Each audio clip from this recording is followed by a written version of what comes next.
Welcome to Whisky.com, where fine spirits meet. My name is Lüning, Horst Lüning. I'm the master taster of Whisky.com, and today we have a brand new bottle of Oldmore, 12 years old, 46% ABV, uncolored, unchill filtered, here on my cask. And this bottle appeared late 2014.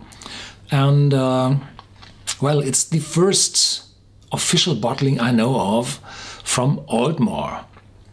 There had been some flora and fauna bottles in the past, in the late 90s, a 12-year-old, and I think I tasted that. No, I'm sorry, I tasted that in another language. No, I haven't had that in English yet. And I'm afraid, I think the flora and fauna will vanish from the boards, from the shelves of your dealers, because this one will take over. There had also been a cask strength from the Flora and Fauna series, as well as a lot of Gordon MacPhail independent bottles from 96, 97, 2000 was the last I had, and they were, well, fundamentally good Speyside whiskies, but not too extraordinary. No, it was just Speyside whiskey as you use for typical blends. And that's what Oldmore is for mass production used in blends. The distillery was founded in the late 19th century, in 1897, so it was one of the late distilleries founded in Scotland. And, well, let's have a look at the tube, and you see I have a miniature of it. I got it from the distributor, and well, I do not have to open the bottle. Oldmore of the Foggy Moss, fog, mist, moss, a moor. So there's fog on the moor and ghosts are appearing, owls are crying. Whoa. Speyside single malt Scotch whisky, aged 12 years, often veiled in obscuring mist from the foggy moss. Yes, they took their thought. The distillery has long been shrouded in mystery. No, it was an industrial site, period. Yet its whisky exceptional smoothness reveals while industry insider accorded it a rare top-class status. And why the dram of locals and bucky fishermen has been a secret savoured for over 100 winters. No, they weren't allowed to have whiskey from the duty-free warehouses. So there were, how were they called? Bootleggers. Huh? Yes, I think so. So they had very thin dog legs, they were called, thin things, containers, which they put into their boots, their long shaft boots. So when they smuggled the whiskey out of the distillery, and the excise man looked after them, and every 10th has to come out and was personally inspected, and problems and problems. Well, that's it. Alexander Edward, founder, there's an old signature of him here. And here you see the Foggy Distillery. Well, in former times, when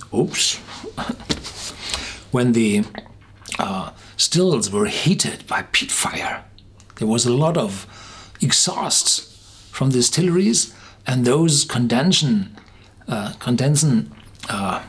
particles in the air, together with the moist from the moss, brought the smog, the fog from the moor.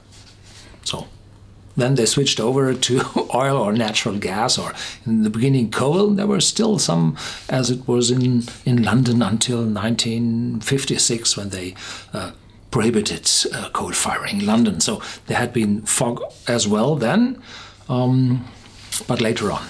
In the year 2000, I think the European Commission forbid the firing of coal, or you have to have filters, a lot of filters. So everybody switched over to oil or gas. A secluded site once known from smugglers and illicit stills, the Foggy Moss conceals our water source and filters it through gorse and heather, purifying it to the profit of Oldmore's refined character. Our malted barley has no hint of peat smoke. Oh, no hint of peat smoke, ensuring the smoothest, cleanest taste.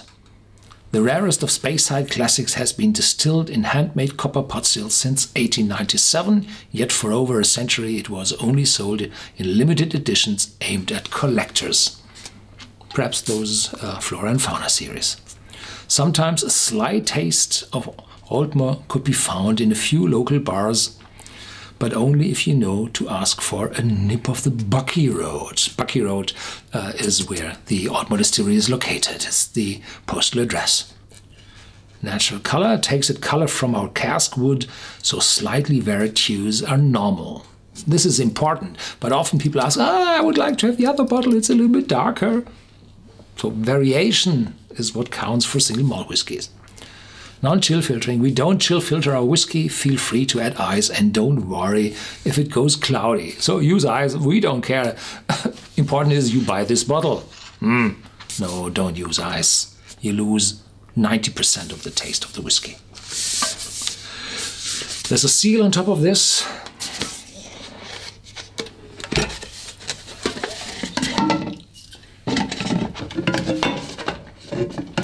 And here's the bottle. The same is said here, Bucky Road, Scotland. Bucky Roads, which is the village. What's called the village?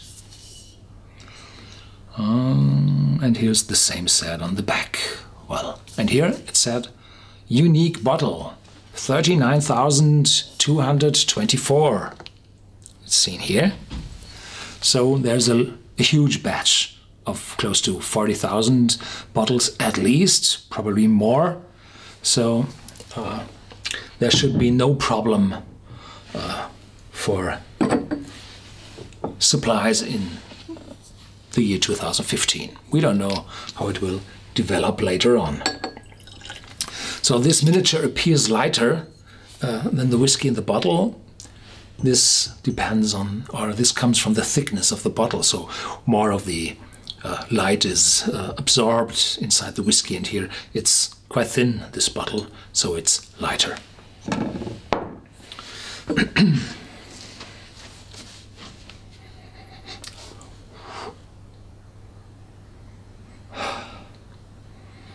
Very different aromas, etheric. Ethery. I don't know how it's called exactly. Some ripe fruit.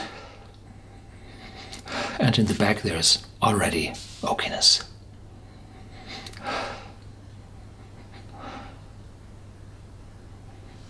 Very strange spices, like the ones from the south of France, Thymian. Oily, fresh, intense. Going over to slightly riper fruit. Becoming a little bit sweeter, yes. A little vanilla. Not too much, no.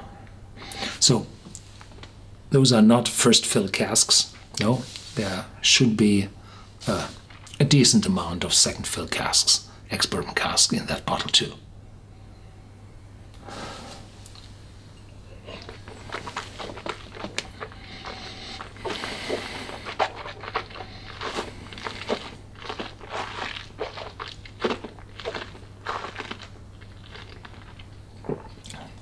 Very sweet in the beginning, then upcoming spiciness from the oak, prickling on my tongue.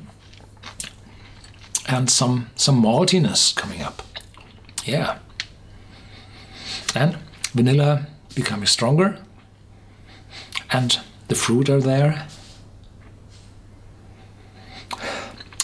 Long aftertaste.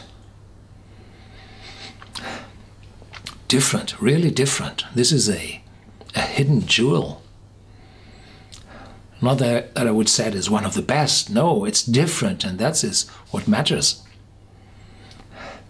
Even from the Speyside. So if you add a little bit of Aldmore to the blend from the company, you will have a significant influence on the taste of this blend by this Ardmore. Yeah.